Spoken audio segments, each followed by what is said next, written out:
I'm going to tell you a story that started on the 1st of January 2022 when I weighed 203.1 kilograms. But Dad! What? That's the wrong date! I'm going to tell you a story that started on the 12th of September 2021. We're going to wind back time. On the 12th of September 2021, I sat on the couch with Susie and I went, people are talking about languishing and being flat and the effects of mental health of COVID, and everyone's doing it tough. But I think I've gone beyond it. See, every single day, every decision was having to be conscious. Taking a shower was a conscious decision. Brushing my teeth, getting out of bed and putting pants on. Ew! Sometimes I decided not to. Man, that's straight up disgusting. But it was just beyond just feeling a bit flat, just beyond the COVID situation. So on the next day, I took the day off. Sicky.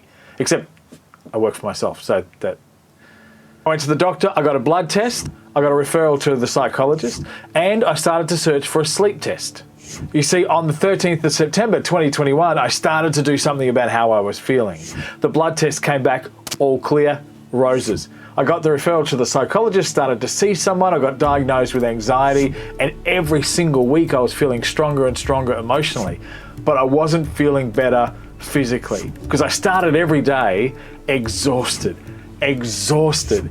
Exhausted. Did I mention I was exhausted? And then eventually, I got the sleep test all sorted. See, the night this test came and I had to put all this stuff on and strap myself up at home was the night we were watching The Rock while I was trying to work it out. We were watching a movie streaming in the lounge room on the big screen. When a giant rat came climbing out of our wall and decided to join us in the lounge room. Our dog chased it under the lounge where I was sitting. I quickly evacuated the seat. The stress levels were fairly high. When I collected all the stuff from the test, we eventually strapped myself to it. I went to bed. We said goodnight to the rat. We caught him a day or two later, but we disposed of him safely in the woods. I sent off the results. On the 9th of December, I got a message to say we have received the machine, our scientist is going to look at it, and he'll let you know on the 24th exactly what the results were. The very next day on the 10th, I got a message from Robin, and it simply said, the scientist said, we need to talk now. We need to talk now.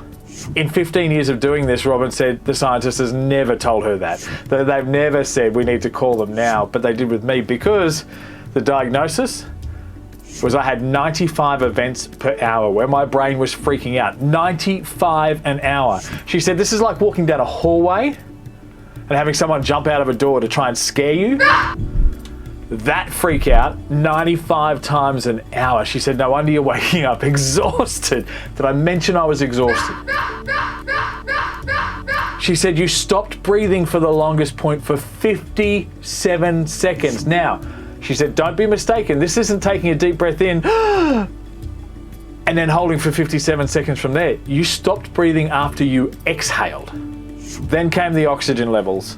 Normal is 95 to 100% oxygen saturation to the brain. Anything less than 80% was considered severe. My results, 65% oxygen to the brain. It turns out oxygen is good.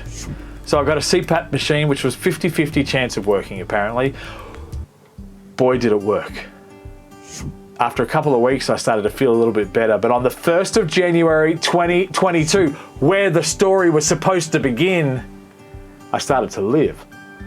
I started to have dreams. I started to have clarity of thought. I started to have energy and I was able to function to get through the day. I wasn't waking up exhausted. I was waking up like I wanted to get into the day.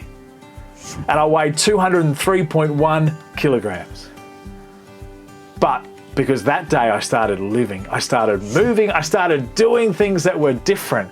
I started dreaming about who I could be, and I started to remember everything the psychologist said to me, because one day I said, I want to be a better husband, I want to be a better father, I want to be a better me, and he said, what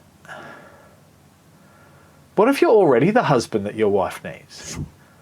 What if you're already the dad your kids need? What if you're already enough?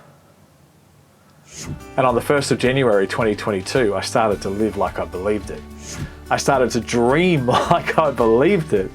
I wrote down goals like catching crabs and cooking and eating them and catching at least 10 species of fish, and I'm up to 6 at the moment. I started to write down goals of going camping with my kids because I want to enjoy them and I want to enjoy the outdoors and life. I started to write down goals of fixing the teeth because I hadn't taken care of myself. 5 cavities less, multiple fillings later, some root canals, and a whole lot of effort scrubbing and cleaning this teeth, and I'm starting to take care of me. Because on the 1st of January 2022, I started to live like I believed I was worth it. And maybe you're starting each day exhausted. Maybe you just don't necessarily believe in the value that is in you right now. Well, this video is for you. It's partly accountable for me, but it's partly to say, well, I didn't even know I really had an issue. This whole sleep apnea thing was years in the making, but I settled for exhausted. But on the 1st of January 2022, I changed that and I started to live like I was worth something. See, they say put the oxygen mask on yourself before you try and put it on others. But the premise of that saying is still, you put the oxygen mask on you because the goal is to save somebody else. But what if you're enough? What if you are worth the oxygen? What if you're worth saving? Well, instead of 203.1 kilograms, I now weigh in at 188 in just 8 weeks because I've started to live differently. I'd love you to join me on this Project Me journey. Will you click on the subscribe button, maybe hit the bell, come join me, take the ride with me, Project Me. We'd love to have you along.